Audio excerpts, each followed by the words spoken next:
नमस्कार, श्री स्वामी समर्थ। मार्केटमध्ये सध्या कोथिंबीर खूप स्वस्त झालेली आहे, तर आज विचार केला की कोथिंबीरच्या वड्या करूया। तर ही कोथिंबीर पहिले स्वच्छ धुवून अशी चिरून घेतलेली आहे। व्यवस्थित चिरून घ्यायची। त्या कोथिंबीरमध्ये मध्येच मेथीचं पान आलं, मग ते बाजूला काढलं आणि कोथिंबीर बारीक अशी चिरून घेतलेली आहे। त्याच्यानंतर चिरून घेतलेली कोथिंबीर एका भांड्यामध्ये काढून घ्यायची।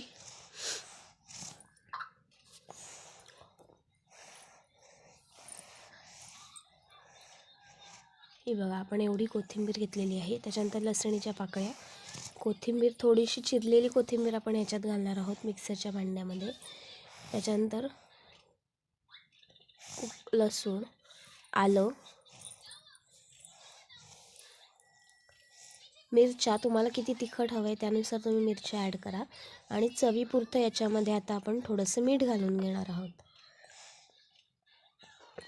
त्यानंतर थोडंसं जिरं घातले मी।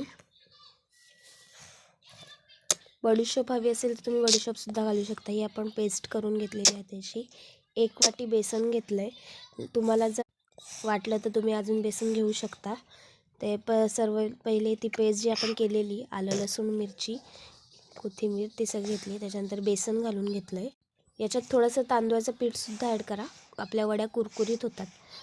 मीठ घातलेलं आहे। लक्षात ठेवा की आधी आपण मिक्सरच्या भांड्यामध्ये जेव्हा ते वाटण वाटलं होतं त्याच्यातसुद्धा मीठ घातलं होतं, त्याच्यामुळे अंदाजानेच मीठ घाला। असा गोळा तयार करा, पाण्याची गरज लागत नाही गोळा तयार करताना। एकीकडे मी गरम पाणी ठेवलं आहे उकळायला। आता या चाळणीला आपण तेल लावून घेऊया आणि हा कोथिंबीर आणि बेसन याचा भिजवलेला जो गोळा आहे तो याच्यावर असा जाळीला टाकून घेऊया व्यवस्थित। तुमच्याकडे जाळी अशी नसेल तर साधी प्लेट घेतली तरी सुद्धा चालते।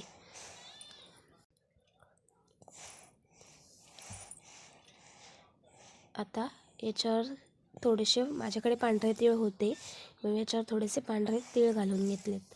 तुम्हाला आवडत नसेल तर ते स्किप करा।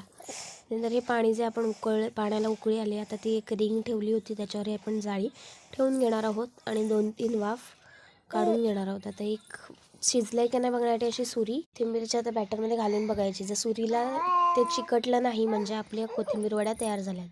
हे बघा आता काहीच चिकटलेलं नाही आहे त्याच्यात, म्हणजे आपल्या वड्या तयार झालेल्या आहेत। तर इकडे आपण शॅलो फ्राय करणार आहोत। तुम्हाला जर पाहिजे असेल डीप फ्राय करायचे तर तुम्ही कढईमध्ये तेल घेऊन त्याच्यातसुद्धा वड्या तळून घेऊ शकता। मी तव्यावर हे केलेल्या आहेत। बघा, आपल्या कुरकुरीत अशा कोथिंबीर वड्या तयार झालेल्या आहेत। रेसिपी आवडल्यास चॅनलला सबस्क्राईब करा। धन्यवाद।